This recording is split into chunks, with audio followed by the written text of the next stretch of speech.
This Saturday at noon Eastern Time, live on Fox, we have the 5-1, 2-1 in Big Ten play Nebraska Cornhuskers traveling to face off against the 16th ranked 6-0, 3-0 in Big Ten play Indiana Hoosiers. I have already made multiple videos on this game. I've already produced a preview and prediction video, which includes a score prediction and multiple points of analysis and statistics for you to digest. And I highly advise you to watch that video if you have not already. You can find it via the link in the pinned comment. And also, I made a video detailing 5 reasons why the Nebraska Cornhuskers can and will win this football game. But in today's video, I'm giving you 5 reasons why I think Indiana will win this game. And that is because, spoiler alert, again, if you have not watched the preview and prediction video, please click the link in the pinned comment before I give my score prediction. I picked Indiana to win this game 28-14 for a variety of reasons that I detailed in that video. And I think that Indiana is a really dominant team. I'm buying in on, I wouldn't even say the hype, because I don't think there's much hype surrounding Indiana. There's conversation surrounding Indiana, but a lot of people are saying they haven't played anybody. And that's true, but they're so dominant over the teams they have played thus far that, well, I think they're a good team, because when you crush the small teams, that's typically an indicator that you can beat the good teams and potentially even some great teams and even go toe-to-toe with some of the elite teams. We'll discover who Indiana is in this game and in future games, but I want to get started here and give you my reasons why I believe Indiana will win this matchup and beat the Nebraska Cornhuskers. Indiana currently is favored by around 6.5, 7 points. And before we dive in, please hit that subscribe button. Please click the notification bell. Like the video, subscribe again to the channel because we're doing a giveaway at 20,000 subscribers. And by hitting the notification bell, you'll get notified when we release new content here on College Football with Sam, the best Big Ten football channel on YouTube. And we are aspiring to be the best college football channel on YouTube. And you can help us doing that by commenting, liking, sharing the channel around to other college football fans. All those things gets us more views, more engagement, more subscribers.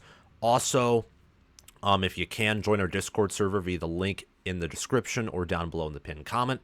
If you want to support the channel monetarily and give some of your money, just saying that to be honest, you don't have to. Doing the things that are for free, joining the Discord server, liking, sharing, subscribing, hitting the bell, and commenting are actually the most helpful things that you can do, and thankfully those are for free. But if you do want to go the extra mile, because I know that some of you do, because some of you have, the way to do that is to purchase merchandise, join the Patreon page, or even comment a super chat down in the comment section below. Only if you want to.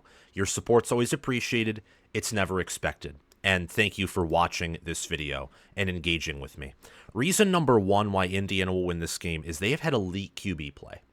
Straight up elite quarterback play.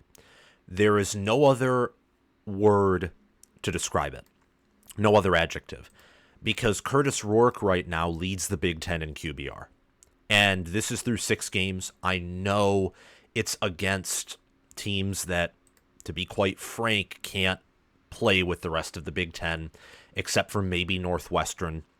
But Maryland is winless in conference. UCLA is winless in conference. Northwestern only has 1 win in conference. And their non-conference opponents, as in Charlotte, as in FIU, and Western Illinois, are not exactly good football programs. But Rourke has a 91.9 QBR, 14 passing touchdowns, 2 interceptions, 1,752 passing yards on 160 attempts.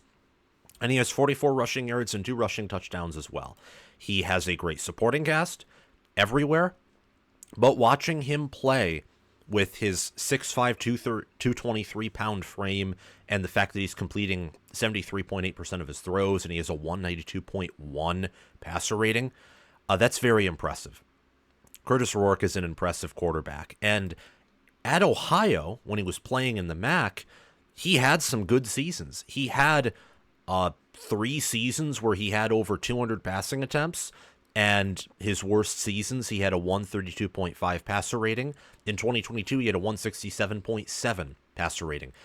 Indiana is known typically as being a Big Ten bottom feeder, but they're more talented than a MAC school. So Rourke now has a much better supporting cast. He has better coaching, and he has a defense that can help him out too. Indiana's a good football team, and a big part of the reason why they are is not just because of their defense, their trench play, and their skill position talent. It's also because of their quarterback, who's a veteran, competent field general, has upside to him, and is just playing really, really good football right now.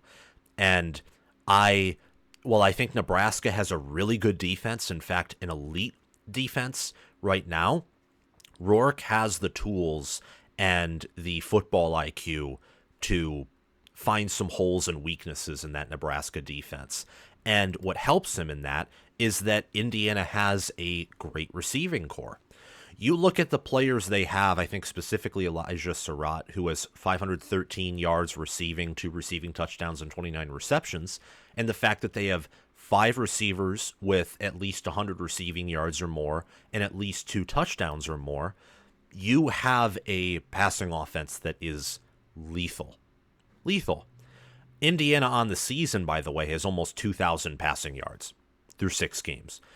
Now, their second half of the schedule is much tougher than their first half of the schedule, but it's still not a tough schedule. This is one of the easiest schedules in the Big Ten this season, and I look at how they're just piecing apart teams through the air.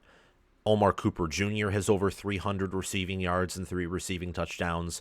Keyshawn Williams leads the team with 4 receiving touchdowns and 183 receiving yards. They have multiple different types of receivers. Their receiver room was so deep that Donovan McCulley, who is one of the better wide receivers in the Big Ten last year, entered the transfer portal middle of the season. That's how good this wide receiver room is. And then you have Sam West, you have Zach Horton, who's had 9 receptions for 89 yards and 2 touchdowns as a tight end. They have multiple threats all across the field, and for a team that is filled with transfers, specifically at the starting positions and on the 2 deep, this team has pretty good chemistry, and that's a sign of brilliant coaching by Curt Cignetti and offensive coordinator Mike Shanahan, who right now is coordinating and commanding an offense that is top 10 in a variety of metrics and is top 10 in ESPN's efficiency ratings. Let me show you some things before we move on to the next reason why I believe Indiana is going to win this game. You look at the Hoosiers and their scoring offense, their total offense, their passing offense, which is what we're talking about here. Indiana right now is scoring 41.6 points per game. That's 9th. They are scoring 0.605 points per play, which is 10th. They have gained 478.6 yards per game on average. That is 9th. They are averaging 7 yards per play, which is 11th. In the passing offense, they're averaging 10 yards per pass attempt, which is 7th. And they're 12th in yards per completion, 14.4. And they're top 10 in average team passer rating. They are, in terms of completion percentage, just outside the top 10 at 11th.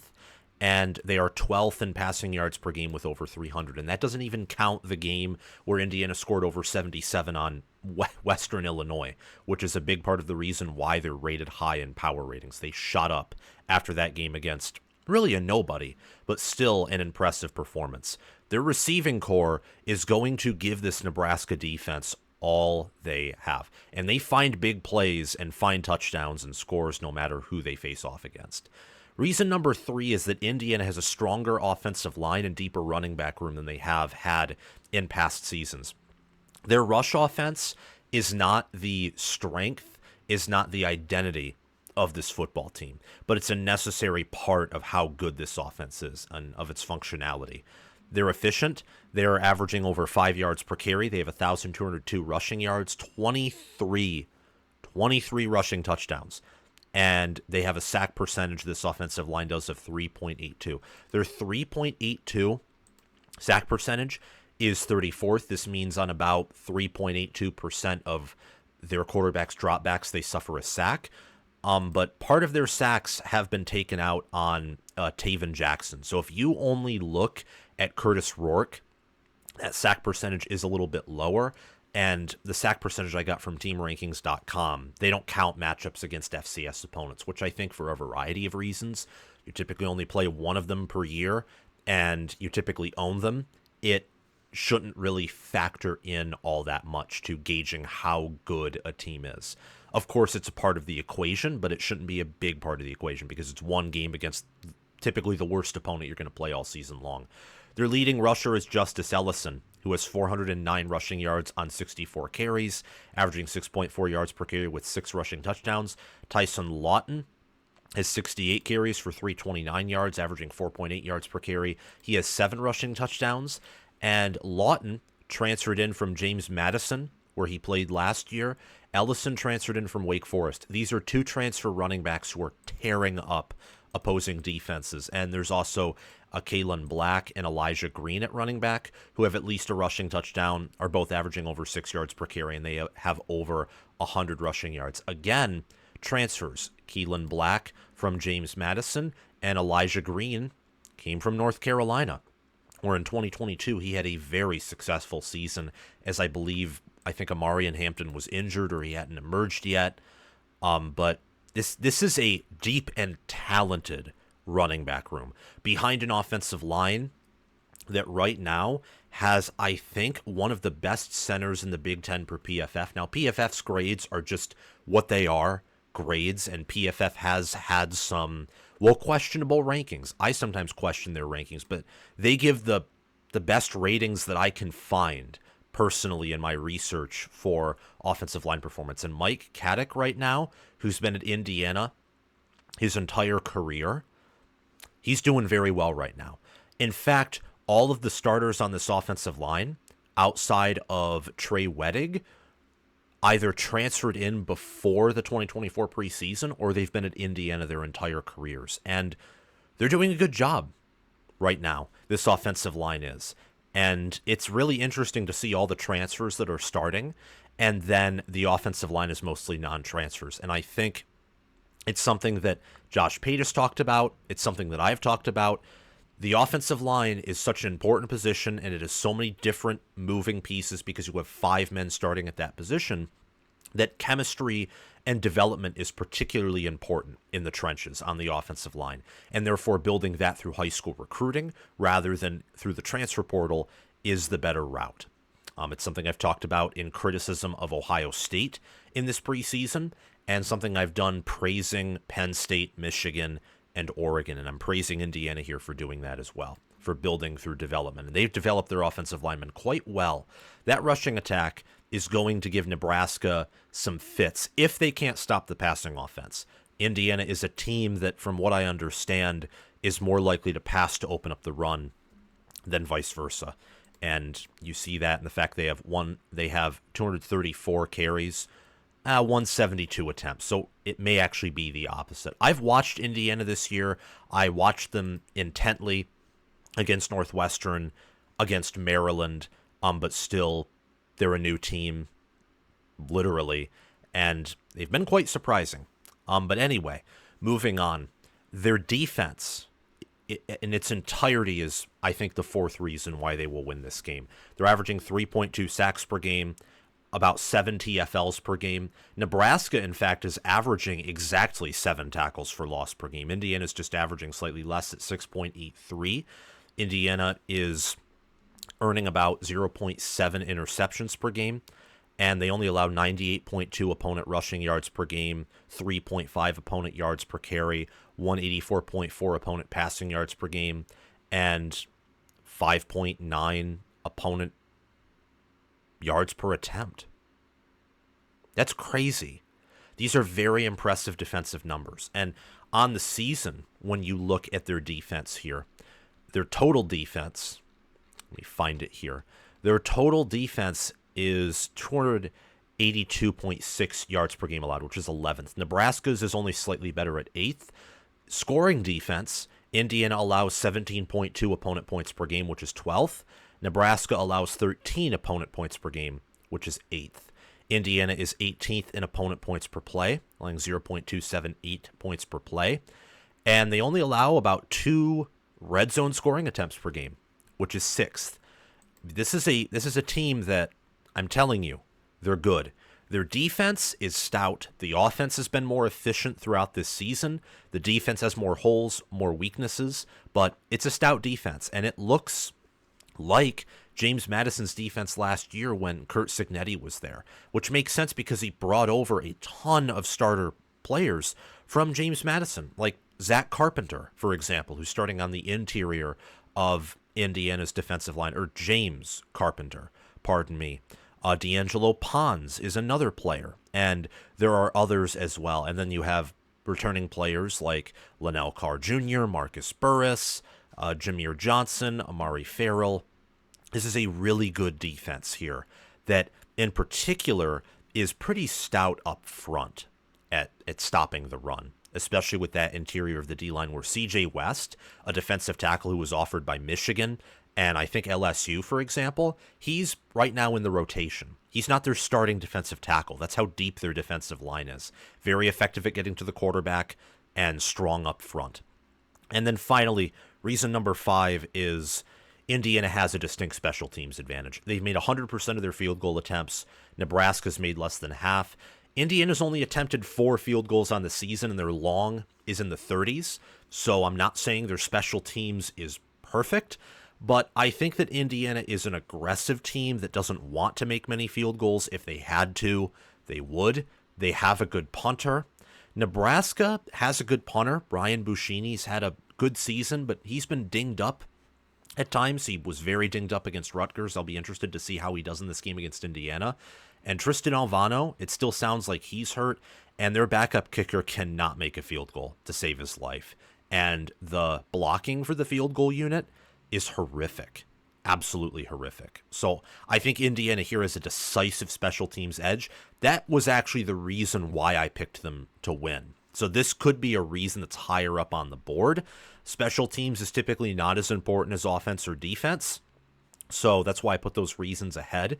But ultimately what it came down to is I think that Nebraska will be unable to make a field goal. They'll be unable to kick them, whether that means they go for it on 4th down and miss a few, or they try some field goals and will turn it over just like they would on a 4th down. And Indiana can make them. So I think that's going to give Indiana's offense more confidence, more wiggle room. And on top of that, I do think Indiana is the better overall football team. That's all for today's video. Thank you so much for watching. Remember to like, subscribe, hit the notification bell, and comment your thoughts down below. Thanks to Crash2488, Brasco Rascal, and Connor Little OH for being Heisman members. Thanks to Chris Lane, Ismar, Tyler Nine, Chilton Kush for being All-American members. And thanks to John Lynn, Roaming Gnome, Matthew Sale, Austin Christmas, Joshua Jorgensen, and Will Loftus for being All-Conference members. Make sure to check out my Patreon page, merchandise store, and Discord server via the link in the description or down below in the pinned comment. Have a great day, everyone, and go Hoosiers.